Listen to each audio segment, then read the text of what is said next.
Jema. This video is about Kundalini, the truth about Kundalini.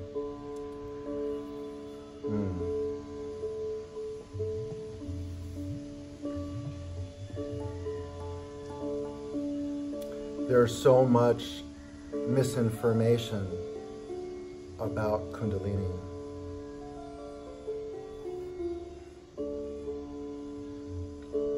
People writing from something other than their own experience.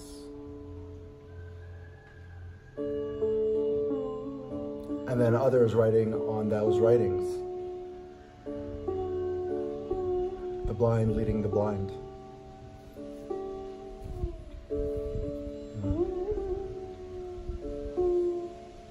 You can find many books about Kundalini, many videos about Kundalini.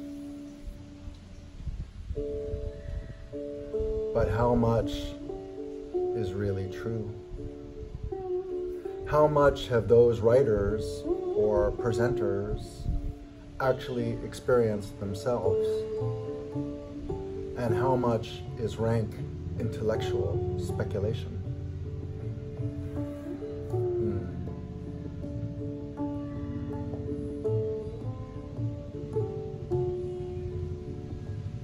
Gurdjieff and Osho used this word kundabuffer, and I have appropriated it for rank intellectual speculation about the Kundalini. I also put on an English accent, even though Gurdjieff was Armenian.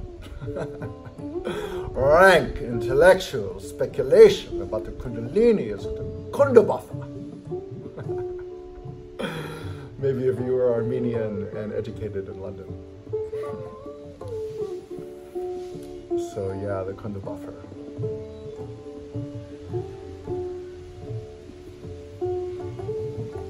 On what authority am I speaking?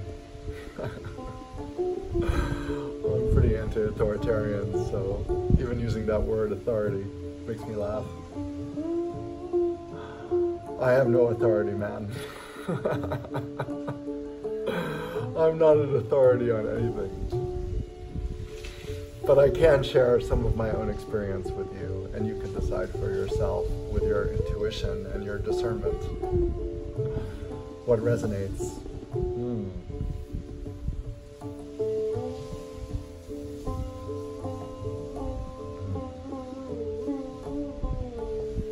So one of the most common misconceptions is that Kundalini must start in the root chakra, Muladhara, and rise in a linear fashion, chakra by chakra, till it gets to the crown chakra. That's the way it works. Full stop.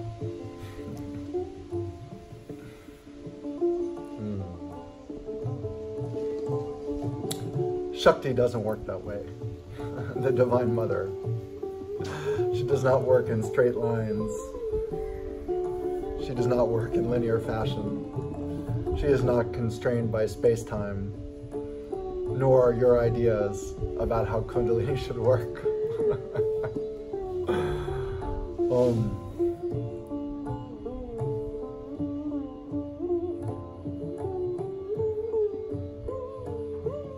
The first thing to sit with is that the process itself, like the flow of life and the flow of energy and the flow of God, doesn't have a beginning or an end.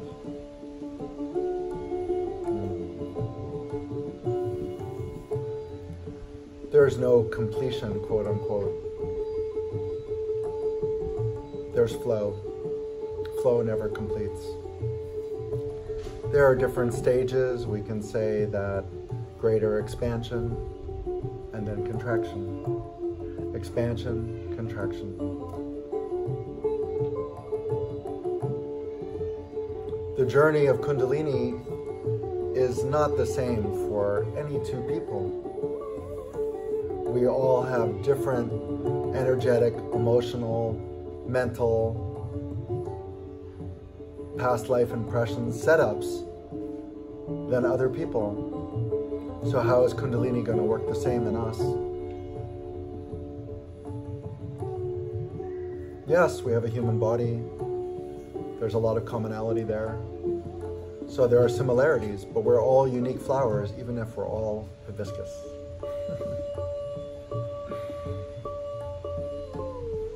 This hibiscus is pink, this one's red, this one's pink and red, this one is a little more spread, this one's a little more closed. We're our own unique flower, but we're all flowers.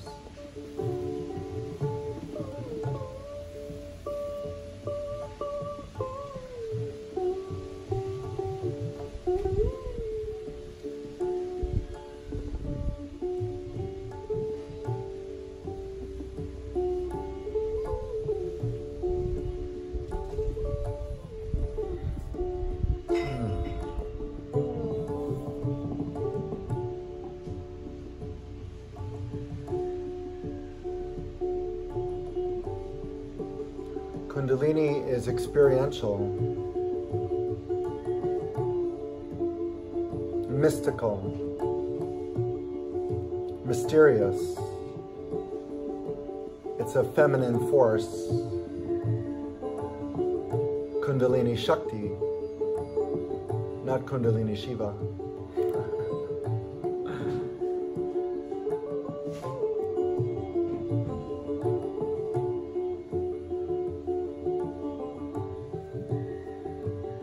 When Kundalini awakens, fully awakens in your system, there's no shutting it off. It's going 24/7. That's an authentic Kundalini awakening. It's beyond a single experience or a string of experiences. It is your living experience, day by day, hour by hour, minute by minute. It's not just when you're meditating or saying your mantras. It's full on. Kundalini can open all your chakras, but it doesn't have to open them linearly, 1, 2, 3, 4, 5, 6, 7. It doesn't even have to flow upwards. It can also flow downwards. So we can say the path of fire is the upward flow of Kundalini, and the path of yin is the descent of Kundalini. And all varieties in between.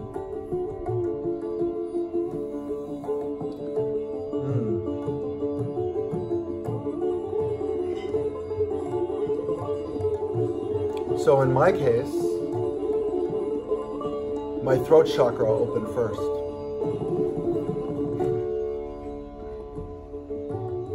Where was Muladhara? How come it didn't start there? And, you know, she was asleep in Muladhara. She's supposed to wake up and start there and then work her way up. Nope, throat chakra, boom. It was literally a pop, and then music and strange languages started coming out.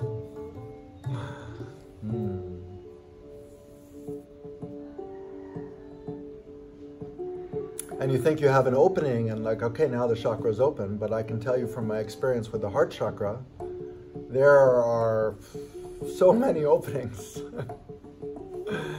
So many openings that have taken place. It's just foolhardy to think that it's just open and that's it. So many layers and conditioning around the heart with this field anyway.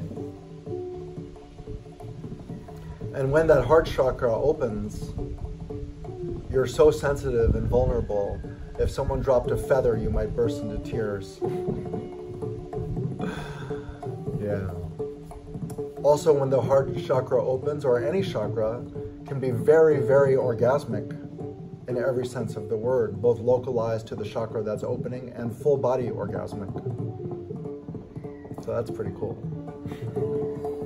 They don't talk about that much in books about heart orgasms, heartgasms, throatgasms, third eye-gasms, crown chakra-gasms. Yes. When chakras are open and flowing, that's what it feels like. Whole body orgasms, where every cell is being penetrated by God.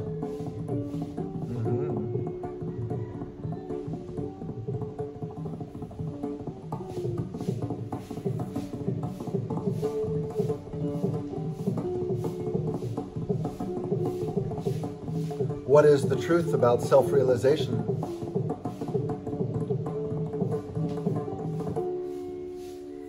Self-realization is not an intellectual realization. Oh yeah, so like I know it's all one. No, it doesn't work that way. At all.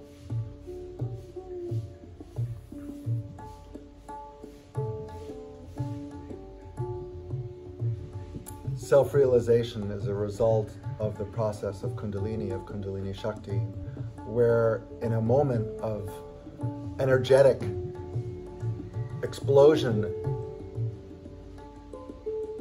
you realize yourself or recognize yourself as her. Maybe only just for a moment at first, or some length of time, days, hours, weeks. And then you might fall back into baseline duality consciousness. So self-realization is not a complete process either. There's a moment of realization, moments of realization, repeated moments of realization. But to fully embody that realization, that takes some time.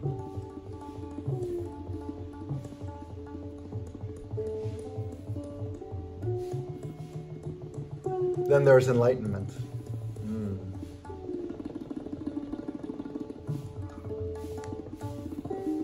So the Freemasons would say that enlightenment happened when the Kundalini reached the crown chakra. It's a 33-degree Mason. It's reached the crown chakra, the 33 vertebra in the spine.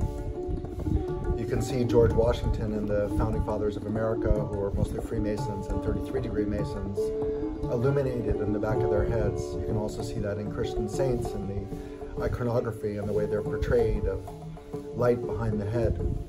So that's a sign that Kundalini Shakti is reached the crown chakra or in the crown chakra. But it's not enough to be depicted with light in your crown chakra. It has to be experienced by both yourself and others. So when everything in your head becomes like a light bulb, pure white light, that's an experience of enlightenment. When that light is pouring forth all the time,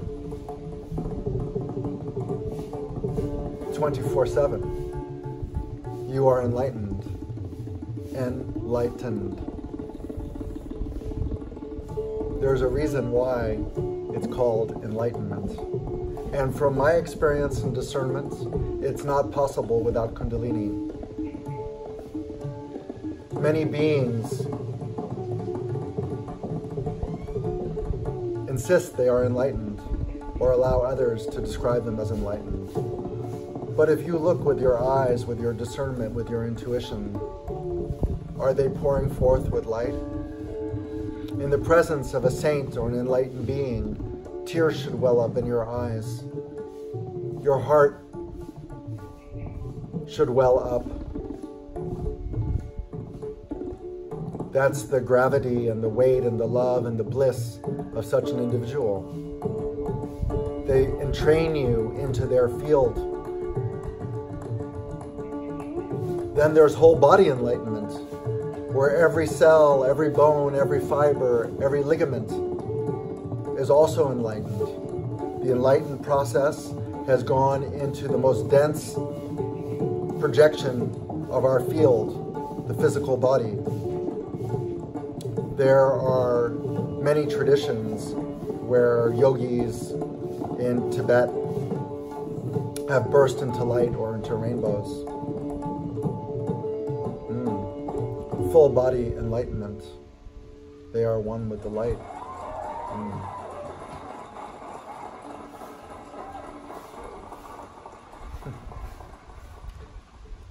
Something to consider.